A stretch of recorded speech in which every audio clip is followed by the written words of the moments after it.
Welcome. Here we are at another week of perSPECtive, a show where we talk to interesting people about interesting board games. I'm your host, Ryan Lieris, and I got my other co-host, Kirby. And Hi. she's becoming a new co-host here recently. Kirby, we recently just played Feudum, your first time playing it. You want to tell us a little bit about that? Oh, we did. I loved it so much. I was quite nervous about it. It intimidated me learning about it and spending a bunch of time reading and watching videos, but getting into it was really, really fun. My favorite part of the monsters. I love them. They're adorable. The whole game is super cute.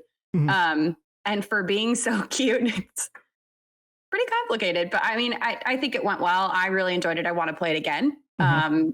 It made its way into my top 3, so I'm pretty excited about it. Very nice. Yes, it is.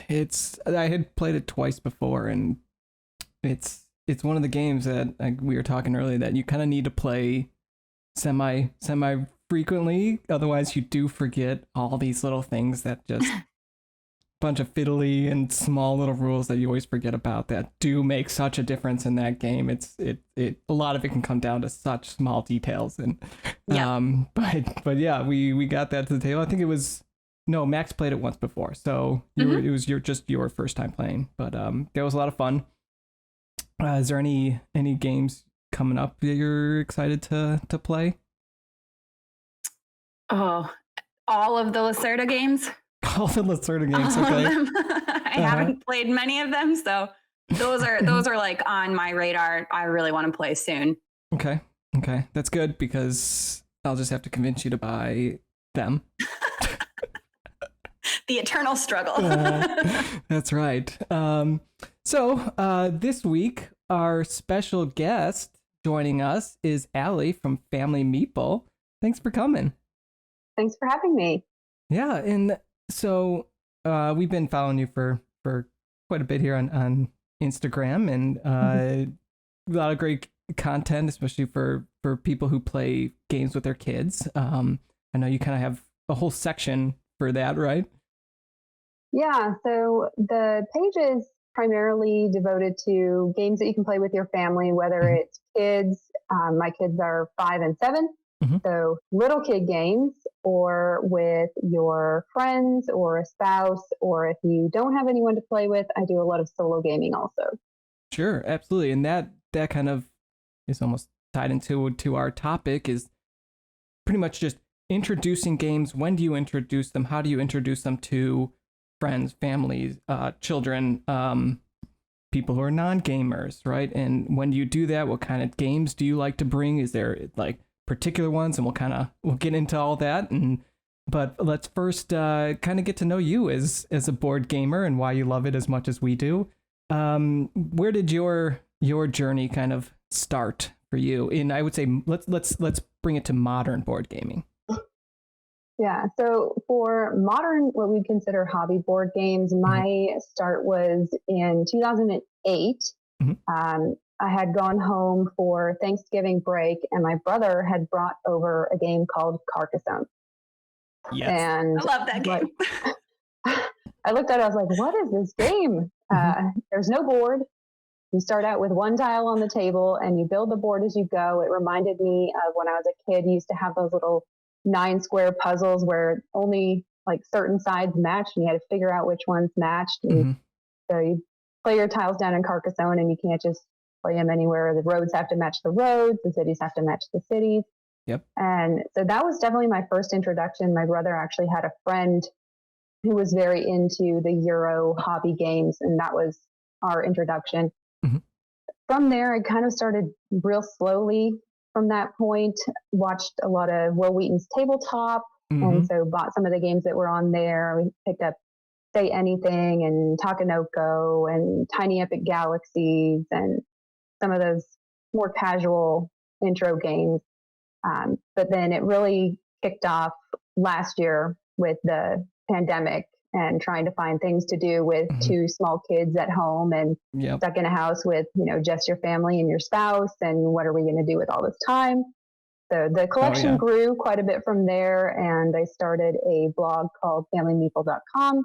And we do reviews, written reviews of family games, kids games, solo games, and then we're also putting together our top 100 games that we played in 2020. So that's going up on the blog, and we're at the top 20 right now. Okay. Awesome. Wow. Dang, that's a lot. When did you start? When did you start doing that list of 100? So I actually ranked everything and put the list together in late December, early January. Okay. And then it's just kind of been slow going to get them all up and on the blog, and life happens and people are getting their vaccinations. So they're starting to be able to travel. We've had family come to visit. So life gets in the way and you get slowed down, but we're almost at the end of it now. Yeah. Well, that's exciting. And that's always the exciting is like that last, maybe as soon as you get to 15, 10, then it starts to get like, get into the minutia of really trying to decide which one's at 8, which one's a 7. Yeah. So you got, as you say, with the pandemic started in getting your children into, about what age were they when you kind of first introduced them to board gaming? Well, my oldest is 7, and she really started gaming a few years ago, probably around 4 or 5. I mean, they played the typical kids games, Candyland, Chutes and Ladders, those kind of things, Memory Match. One of our favorite ones for when they're really little has been a HABA game called Lumina, The Search for Lightning Bugs, which unfortunately is out of print, and it's really, really, really hard to find.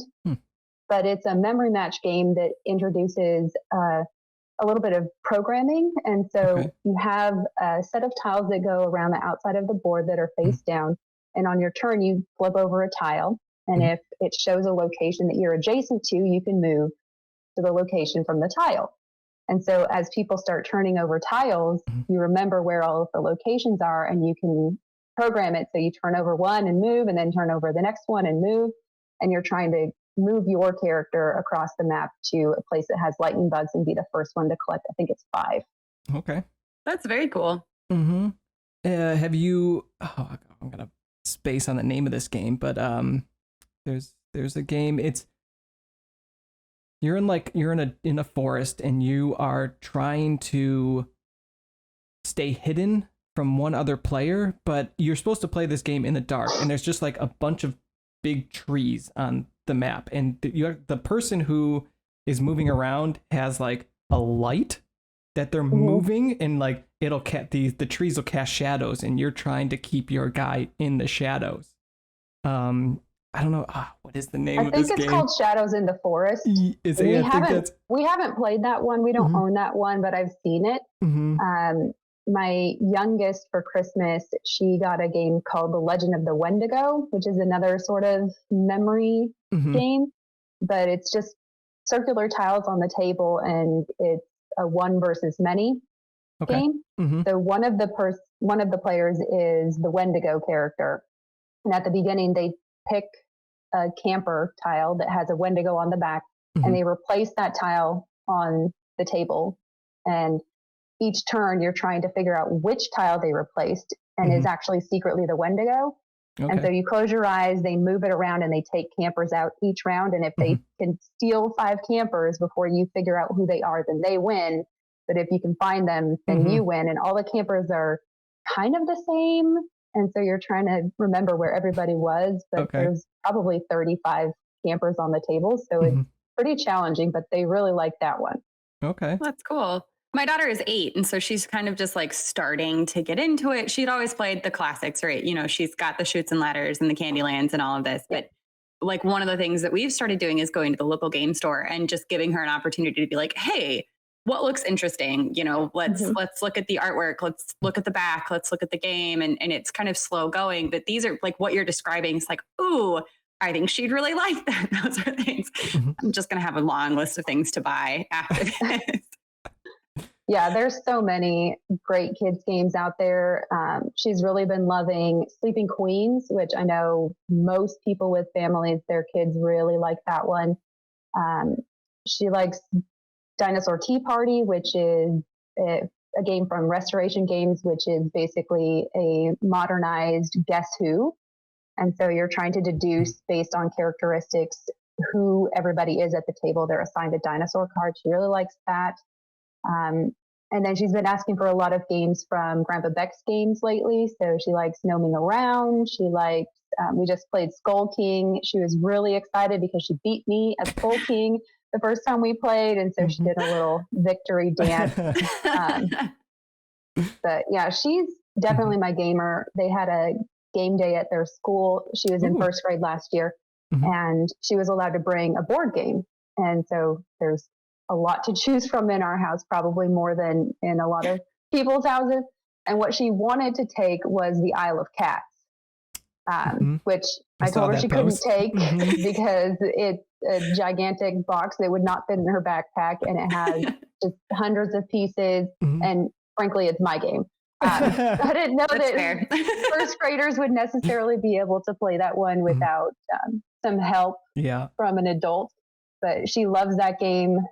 My youngest really just wants to play with the cats. So she gets her own boat, and she gets all the little cat meeples that you don't really need in the family mode of the game. And so she sits and plays with the cats. And then my oldest and I played the family mode. Oh, that's great. Actually, a lot of this has a lot of follow-up questions I want to ask, but I first want to take a step back and keep getting to know you a bit more. There's a lot of content here that I definitely can get into, asking about with kids and getting board games. But I'm curious, so Carcassonne is where you start. Is it still in your collection? Do you have it in your collection, I should ask? It is. So after we played it with my brother at Thanksgiving, my boyfriend at the time, now husband, got it for me for Christmas. He got the big box. I think it's the edition from Rio Grande Games. So it's pretty old. It's like the 2008, 2007. Is that second edition or something? Before third? I'm not I think it was like the third or fourth. I don't know. It's the big box. So it has several different expansions in it. And we do still have it. We do use it to introduce new people to the hobby. We have a couple that we game with quite a bit, and we introduce them to Carcassonne. It's interesting because my husband and my brother both play that game very aggressively. So it's one that we also play on Board Game Arena with my family. And my sister-in-law has decided she's not playing it with her husband anymore because he's too mean. He keeps walking around and stealing her city. So, we. I know that feeling. We saw that there's going to be a Carcassonne tournament at Gen Con this year, and so we've started practicing for it. But it's definitely one of my top 10s. Even like that was one of my very early ones as well, and has pretty much still been sitting in my top 10. I guess spoiler for the blog, is it up there still for you, or is it has other games kind of taken its place? Check. I have my list. I think it's in the top, but I don't think it's. Yeah, it was 15. 15. Okay. In my top 100 that I played last year. Okay. Yeah, I mean, still really high, and I know for me it's a lot of like nostalgia of first getting into it, but it also is just, after all this time, still just a really solid tile laying game that is not too strategic. Like, you don't need too much brain power for it, but also there's just like a lot of fun little strategies that you can do, or like trying to steal each other's cities, and everything. It can be a lot of fun. That's the one aspect I think that newer players, if you come in to play with someone who's very familiar with the game, can struggle with that concept of you can't actually put your meeple into a place that's connected to somewhere someone already is. And so you have to be thinking a couple tiles ahead and think, do I think there's a tile that will fit here? If I put my little meeple guy down, is it going to connect? Can I connect it? And not really anticipating that other people will do that to you. Oh, yeah. I learned my lesson the first time I played with Ryan. This was one of the first games I played. It is in my top 3. I really love this game. And the more we practice, I think the better I am at getting that kind of forethought. That being said, when you play with an aggressive player, you still lose cities and roads. Yeah. But I And still love it. It's still it great. can feel bad sometimes when they play that tile just because they know that you're going to be stuck there because there is no tile that's going to fit. That too, yeah. You're like, I can't believe you did that. But so yeah, I got to get better at doing that. I need to get better at just knowing all the tiles out there for this competition. We just need to go through and like memorize all the different type of tiles so that you know when you can possibly and how many are in there. Exactly. Exactly. And then you start playing with the expansions and you're like, was that tile in one of the expansions or was Right. am I going to see that? I don't think it's in here. So. Oh yeah. Yep. Is there, I guess a question we've asked a lot of people, like, always curious about, is there a certain one or two games in your collection that you know you would just never get rid of? Oh, that's a good question. Right now, probably top of the list of games that I will not get rid of or have no plans to ever leave my collection is Glenmore 2 Chronicles, which is my number one game at the moment. Eagerly anticipating the expansion so I can play it solo. And I've absolutely fallen in love with Euphoria, Build a Better Dystopia from Stonemaier Games. That will probably never leave. I think what other ones. Those are probably the top two right now that they're not going anywhere. Sure. And Glenmore 2 is a fantastic one. I think the Kickstarter expansion should be shipping very soon here in the US, I believe. I think they're just like waiting to get it all of it somewhere between California and Florida, I think. Yeah, somewhere. Is the situation? I don't know. I know. I just know it's just soon, and I'm just waiting for it. Yeah, it is. I keep seeing all the people in Australia and Europe, and they're opening their boxes, and I'm like, oh, why are we last? Yes. Yep. Oh yeah. I think I like day one when I saw that they were kickstarting, I just had it like saved and ready, like a notifier when it was going to be dropping. I was like, yes, I cannot wait. For reference, Kirby, this was the one that had the rondelle and tile laying, where you, if on your turn, you can go any number of spaces around this rondelle and take that tile, but you then have to wait for everyone else to pass you before you take your turn again. Okay, yeah, you have told me. I've not played this one yet, but I do know about it. Yes, and with this, so this Glenmore 2 basically comes with a whole bunch of chronicles that are like little mini expansions, right? That you just sort of add something little extra to each game, and you can kind of mix and match which ones you add to it. There's like a boat race one that you add to it. There is like a King of the Mountain one that the mountain sort of just goes on that rondelle, and you can kind of sit up there and take resources. So yeah, it's a whole lot of fun. Another really good tile laying game that I like. And I guess that asks, are you a big Kickstarter person? I had never backed any Kickstarters until last year. Okay. So when I started on the blog and got my Instagram page up and running, I started seeing all these games on Kickstarter, and I was like, I don't know what that is. And the first game I backed was actually Garinto from Grand Gamers Guild. And then I went a little bit crazy last year and backed way more than I probably should have. Not all of it has come, so my husband hasn't seen all of it yet. But this year I've really tried to rein myself in on the Kickstarters and look at which ones do I think are going to be available afterwards in retail and I can wait for and see kind of how they play, how people are liking them, and then which ones am I pretty confident that I'm going to like and I want to get in on the Kickstarter. So this year I've backed maybe 5 or 6. Like Floriferous from Pencil First Games was an immediate back for me. I love Herbaceous.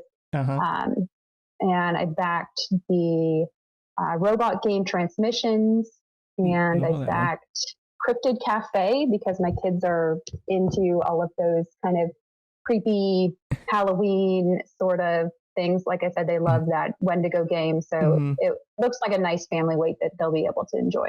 Okay. Is there anything particular that you kind of look for in a Kickstarter that you know, like is going to make you not do it, or be like, no, this will definitely make me want to back this? It probably is around the same things that would make me purchase something in retail, really, as my first indications is what is the player count? If it has a solo mode included, that immediately bumps it up for me because I know that it will hit the table if I can play it solo. Sure. I also look for the age range, and usually I'm looking for things that start around 8 or 10 and up, because even if my kids can't necessarily play it right now, although my oldest is playing games that are within that 8 to 10 range most of the time, it'll be something that they will be able to play sooner rather than later. Yeah.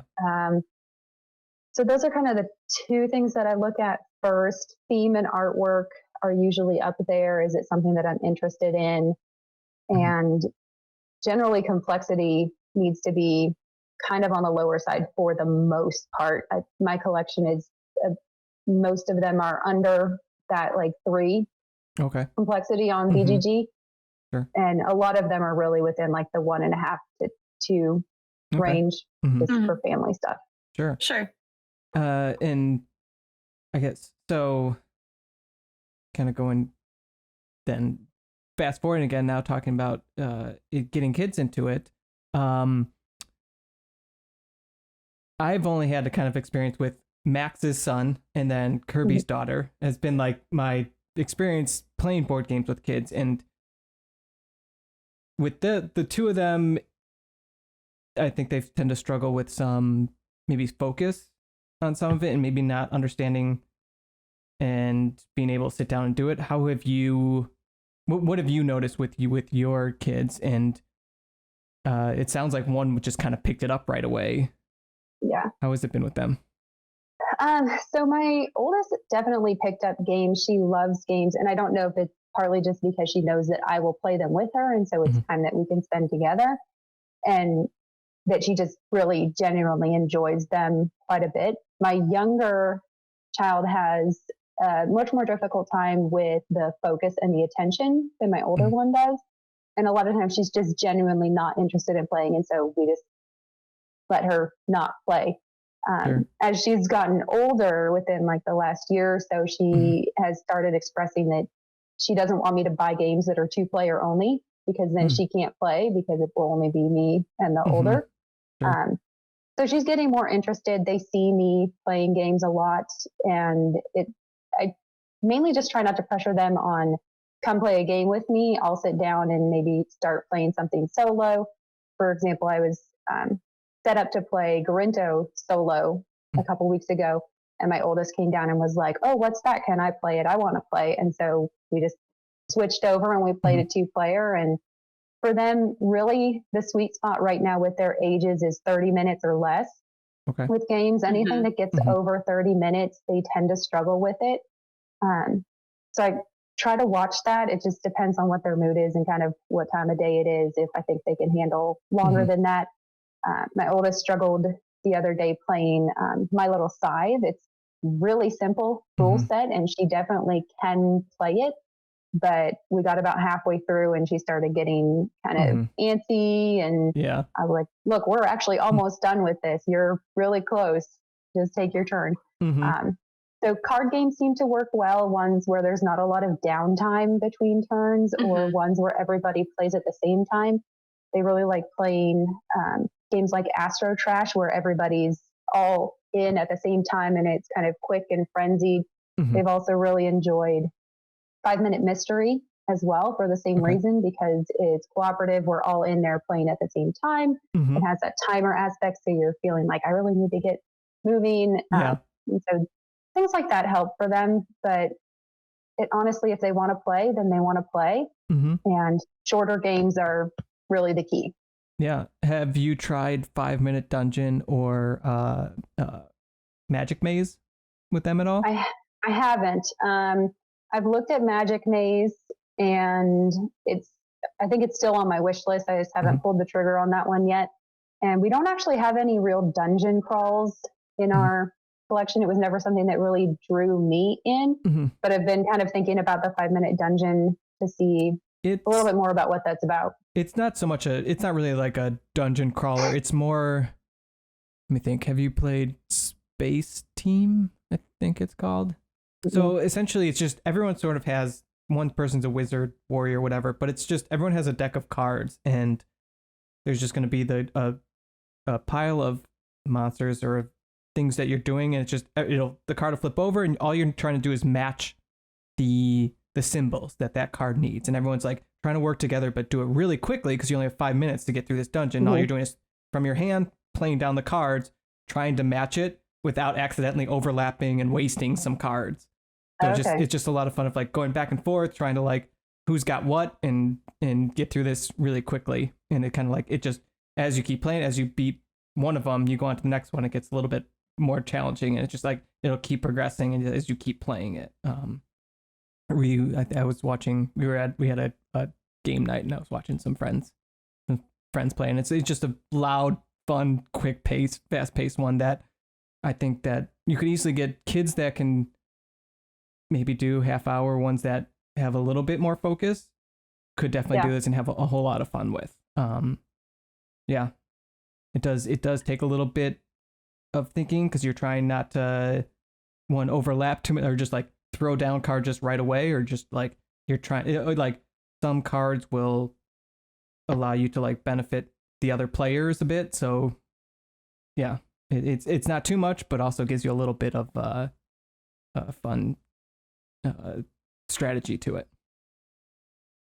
I mean, it sounds really interesting. If it's anything like 5 Minute Mystery, I'm sure they would love it. They really got into that one for a while, and we were playing it just constantly. She also likes that there's an old cell phone that I have that has that on there, and she can play it solo if she wants to, and just go grab the phone and set the timer for herself. Mm-hmm. Is there, I guess, okay, so is there games you'd suggest for like you're younger, you're older, for people who might have a child that's maybe younger or is struggling with attention, one that can actually maybe play a little bit longer, figure out some strategies? Are there suggestions you'd go for ones to introduce them to? Yeah, for younger kids in the 4 and 5 range, I would definitely recommend my first Carcassonne. All of the tiles have a road on all 4 sides, and so they all match, they all fit, and you're just trying to get your meeples out before everyone else by connecting roads that your people are already pre-printed on. So that one works really well. It plays really quickly. It's fantastic components. That one's good. Also, Dragomino is really good for younger, like 4 and 5 year olds. You don't have to match the sides, but you can. And if you can, then you get dragon eggs. Plays really fast, really simple rules. They like that one quite a bit. I'm trying to think what other ones she asks for. We also have Dragon's Breath from Haba. That one's really good. And there's shiny little gems, which they like, and they can pull the rings off, and they like doing that one. Animal Upon Animal is also a good one if you're looking for like a dexterity game. It plays really fast. Really anything in the Haba line we've had pretty good success with. They all play really quickly. They all have great components and very simple rule set for that age range. They do a great job. Sure. For my older, she's starting to read, and so we're still kind of erring on the side of games that don't require reading. But like I said, she likes the Isle of Cats. We just tend to play it with open hand. If we do the objective cards, we just have them face up. Everybody knows what the other people are working on, and that way she doesn't have to read them herself. She likes card games. Like I said, she likes Sleeping Queens. That one's really popular. She also likes dry erase games. So she's done really well with a game from, I think it's Tasty Minstrel, called Big Dig. And it's one where you flip over cards and you draw polyomino shapes on a board with a white or a dry erase marker. And you're trying to connect different areas of the board, or you're trying to X out all of like a red gem or something on yours, and everybody's going for the same things just to see who can do it faster. She loves that one. We take that with us when we go places if we're waiting for food when Yeah. we're going out to dinner or we're waiting at the doctor's office. We'll just pull that out. She likes that one really 10, 15 minutes. She loves Labyrinth. She specifically has the Harry Potter Labyrinth version because she loves Harry Potter. But Labyrinth is great for older kids, 6, 7, 8-year-olds. It helps a lot with spatial reasoning because you're trying to figure out as you slide this, how is everything else going to slide? So that one's been really good. They tend to play theirs where they have their entire hand that they can see so they can figure out who they're going for that's the closest first. And then I typically play with them where my hand is closed and I just draw randomly off the top. And so mine are typically a little bit more difficult, which makes it a bit more even for skills. And I don't feel like I have to let them win, but they usually do. Have you tried Railroad Ink? Yeah, with her? I've not tried Railroad Ink with her. We actually don't own it. I just recently got the digital app and I've been playing it quite a bit. I think that might be a little bit too hard for her yet. I honestly find it kind of challenging. I'm like, how does this even connect? My scores are horrible. So no, she hasn't done that one yet. We've done Silver and Gold and we've done Big Dig, which are both actually very similar. We've done Draftosaurus before with her, and she did okay with it. It was like a year ago that we tried that, so she probably would do fine with it now. Another one that she really likes is Similo from Horrible Guild, which is a cooperative game, and she likes being the clue giver. And so you have a set of cards that are out on the table. And then the person who's giving the clues has a hand of 5 cards and they give you a card without speaking. And they basically, by the way they set it on the table, will tell you that it is either similar to the secret card that they want you to guess, or it's not similar. And it could be similar in any way that comes to their mind. So it could be the background, it could be that the character's an animal, it could be anything that they, connect in their mind. And so each round you're taking out more and more cards. So the first round you're just taking out 1, and then you're taking out 2, and then you have to take out 3, and then you have to take out 4. So they love that one. We also have the app for that, and it has a great pass and play feature. So that's one that we play in the car or when we go out places and we're waiting because it's like 5-10 minutes per round. And that one they love. Okay. That's I hear Izzy in the background there. Oh yeah. No, she's, do you want to wave? Do you want to say hello? My daughter is like right here. There's Izzy. Hi, Izzy. I say hello. You can say hi. Hi. Thank you. So, Just a minute. when did you start noticing that you could start introducing board games to your kids?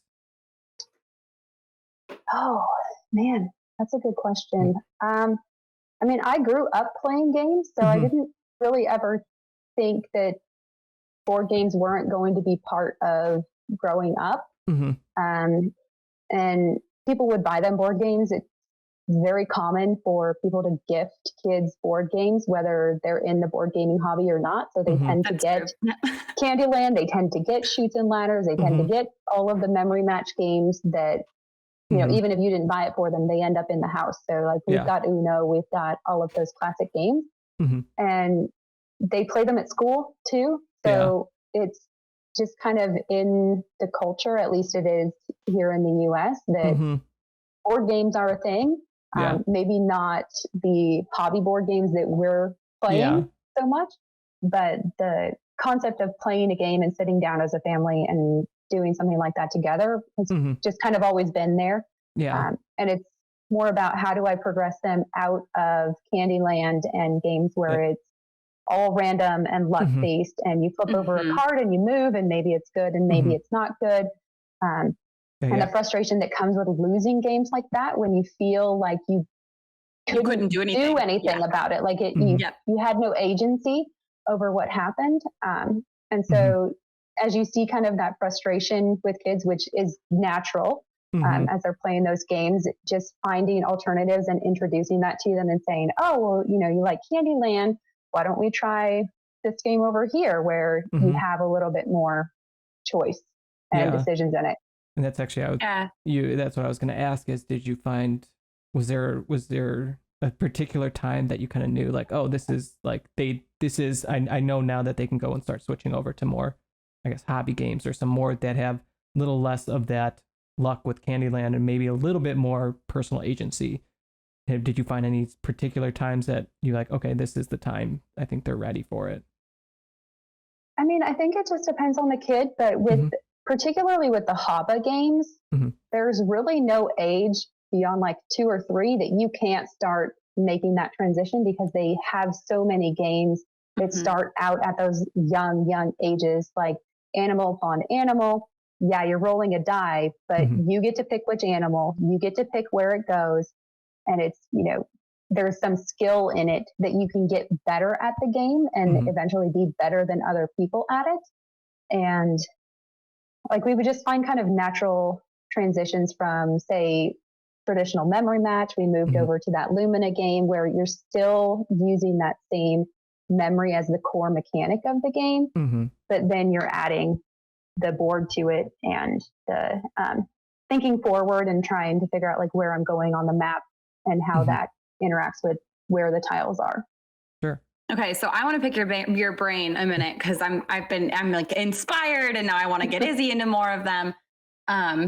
So she played medium, she played just one, she really enjoyed it. She also has, if you recall, the little like parking lot game. It's like one of those solo games. You have all the cards, like all the little cars in a specific little lot.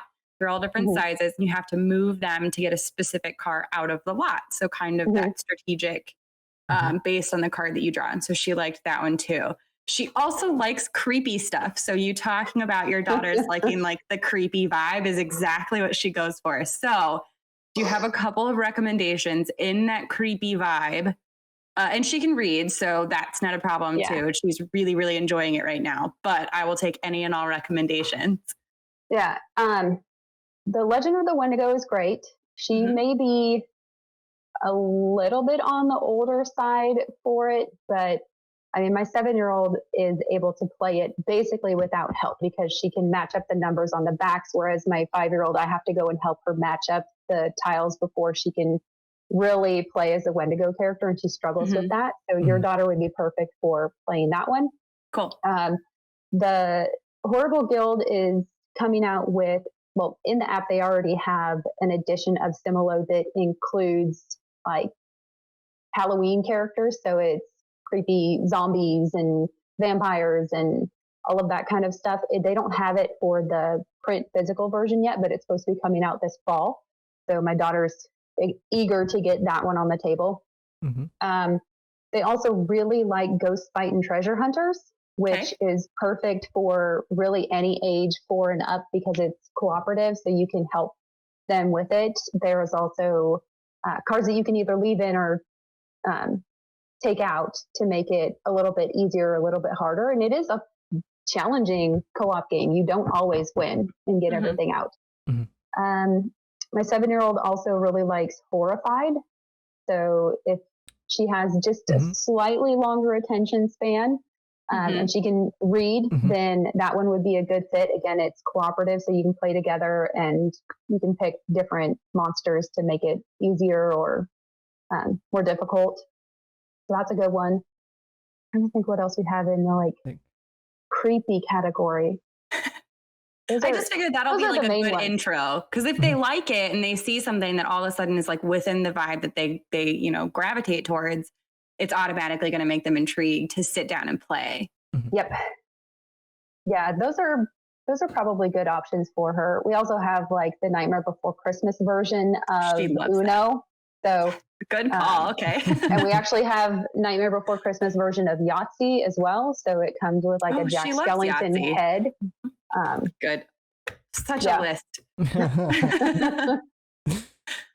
Well, I mean, we've got anyone listening has got definitely a nice list that they can compile for helping to get their kids into that. Now, how about, say, someone our age getting people into it? And I guess we can start with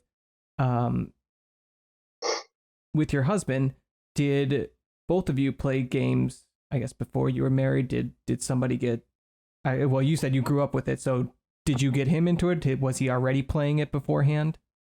So he does not really play a lot.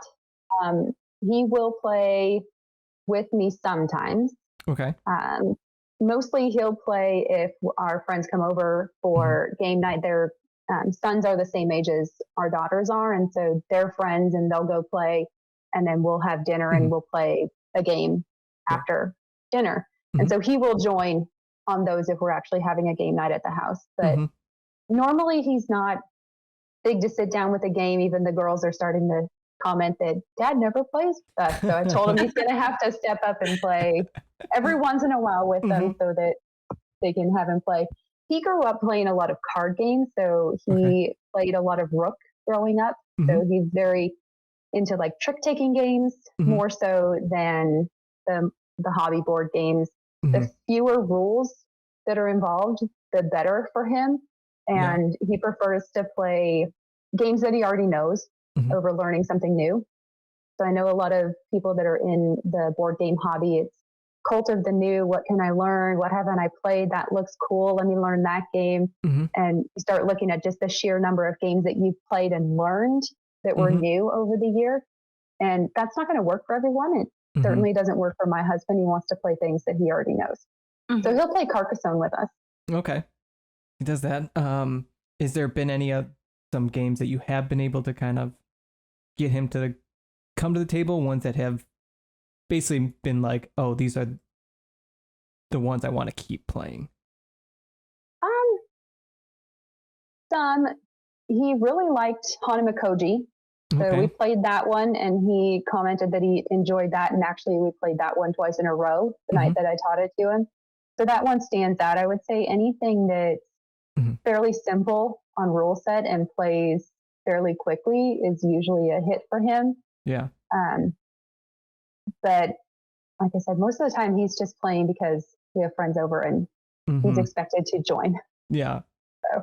Sure. And how about other, I guess, do you have other groups of friends that you do play games with or have been able to get into the hobby? So the one group of friends that we have that comes over with their kids is the main one that we'll play with. And they were new to board gaming last year when the pandemic started.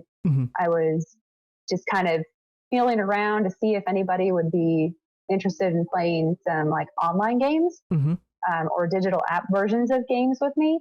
And this friend of ours was interested in it. And so we started playing Ticket to Ride and Splendor over the app in the evenings. And so once we got the kids in bed, she'd be at her house and I'd be at my house, and we'd play on the digital app. And then once things kind of slowed down a little bit with all of the quarantines, they started coming over and playing games at our house out of our collection. And we started with a lot of kind of what you'd say are typical gateway games. We have played the Century Spice Road series, the entire series. They really like those ones. And so we're going to continue to play those over the next probably couple times we play and see if we can start combining some of those. She's generally up for anything. So we've played quite a bit of different games, but Century is a good one to start with. Particularly because it gives you a nice little array of different mechanics. So Spice Road brings in the deck building and resource management for it. They pretty much all have resource management, but you can introduce them to deck building. I really like the deck building in Spice Road because as you're gaining cards, you can basically pick up your whole hand and you don't have to cycle through things. Like you don't have to burn cards like you would in a traditional deck builder because things aren't clogging up your hand. If you don't want to play it, you just don't play it. And you play the other cards that are in your hand. And then we played Eastern Wonders from that series, and it's a good introduction to pick up and deliver games. So you're going around the map and you're collecting the resources. And then once you have the ones that are needed, you go to the port, you deliver them, and then you keep going. And then A New World is a great introduction to worker placement. And so those have been really nice because it kind of gives them a different feel of what the mechanics are. And it's interesting to see which ones they like. the most, mm-hmm. and which ones they kind of struggle with. I was surprised that Jamaica was not a big hit. Okay. At least not with the whole group. Mm-hmm. There were several of us that enjoyed it, and then one person kind of struggled with those mechanics, and so they didn't enjoy it as much. Sure. And that's interesting. Like thinking about gateway games and stuff and bringing people in the hobby, I don't hear many people actually talk about the Century Spice or the Golem, the Golem ones, the same thing, just different skins. And yeah, that's interesting because they each have, it's all, I would say a lot of this, it's all in the same world, all similar theme, but each one kind of has its own unique mechanic that you can kind of bring people in, right, and then go really figure out where they lie as a gamer, right? Like, do they like the worker placement? Do they like the engine building side of things? And then it really just helps you branch off to introduce other games in that series, and where some other gateways kind of have a very variety of mechanics, so they might not fully understand what they really like in the game. Like they just understand they kind of like it, but where these three they can actually like point to, like they're the same, like the same series, but they can point to one and go, I really enjoyed that one particularly. But yeah, exactly. And so yeah, that is a really good suggestion for people trying to bring others in and introduce them. Bring them in with the Century Spice or the Golem one. Will help kind of drive which direction people will like, and then help them actually play other games and really then get into the hobby, and not just kind of throwing just a bunch of board games intro board games at them and then just getting overwhelmed. At least they can find something they like.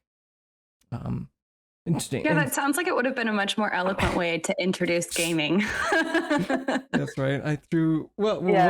Hanami Koji though was her first. That was my first game. Mm-hmm. That one's not bad. No, it was great. That's pretty simple.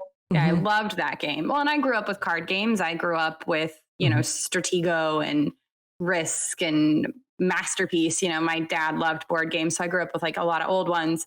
And then we played Wingspan, which I love that game.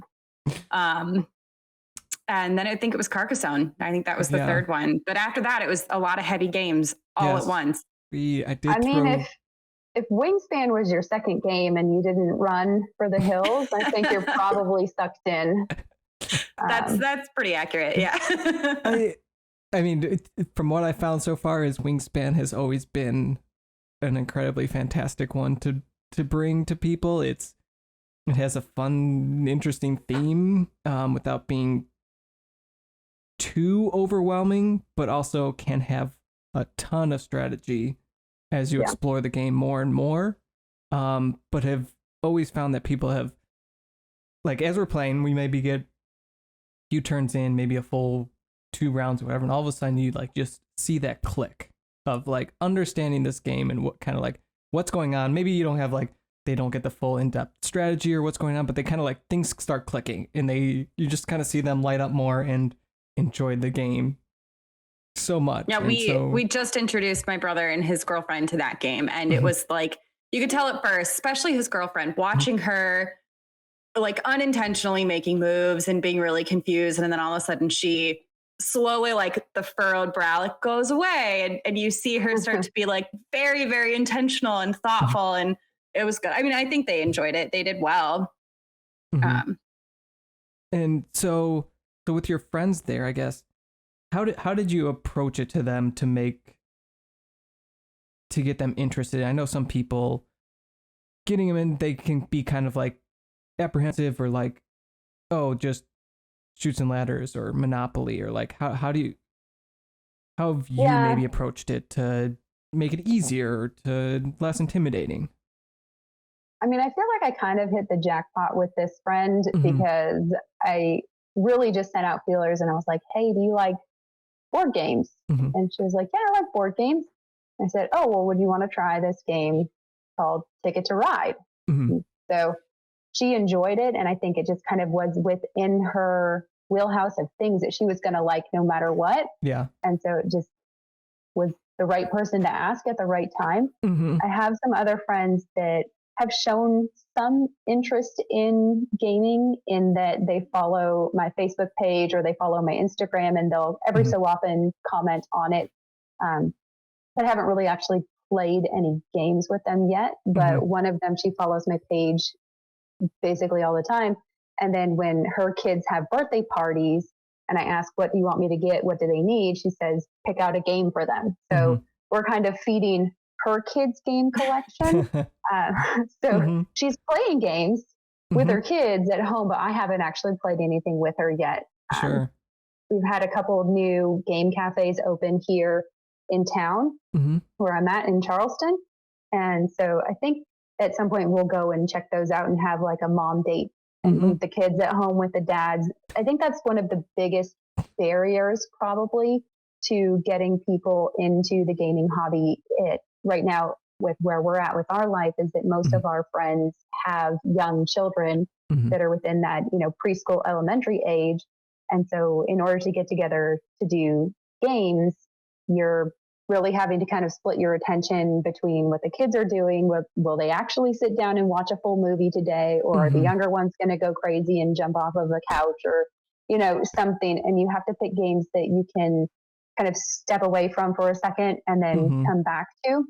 Sure. So most of the games we play are pretty light, but there's ways to do it.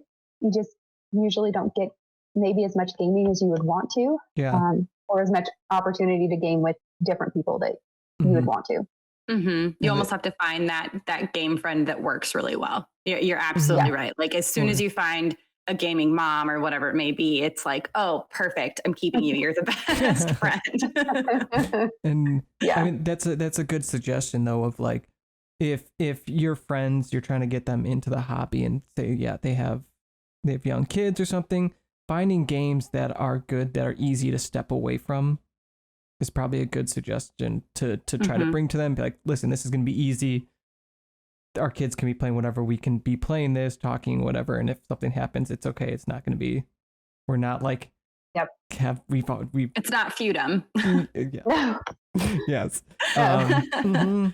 Okay. Yeah. Good suggestions. It's usually the light games, and I do enjoy the heavier games. And so I've found a group here locally that I go to every once in a while. I try to go about every other week if I can. But again, I'm leaving in the evening and my husband's stuck, taking care of the kids by himself. And so I try to not do that all the time, but usually when I go, I'll let them know I'm coming and see what people are planning to play, or I'll ask to play something. So I was debating backing the Everdell collection on Kickstarter. I did. Good. I was like, I don't know if I go all in on this, complete collection. It's like almost $200. It's a lot of money to spend on something that I've never played, and it looks cute. And so when I went to game night, I was like, hey, do you have Everdell? Which he does. And so I said, can we play it when I come this week? Because I'm debating backing it and adding it to my collection. And so he set up Everdell, or I played Wingspan there for the first time. It was one I was on the fence about. I was like, I don't know, birds. It's kind of stupid. I don't really like birds. And it's like, I don't know why people are going so crazy about this game. And he pulled it down. Anybody want to play Wingspan? I was like, sure, I'll play it. Let's see what this is about. And played it, had a pretty good time with it, and thought, okay, well, that was a decent game. And then went home and kept thinking about it and kept thinking about it and kept thinking about it. And I was like, okay, I gotta go and get this game. So I went and bought it. And now I've played it like almost 20 times. Yep. So. That is the sign that you really like a game. So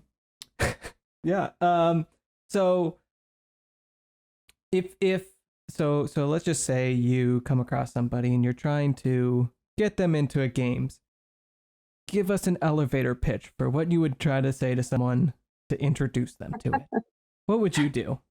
Oh, I so rarely do that. I don't know. I mean, I think I would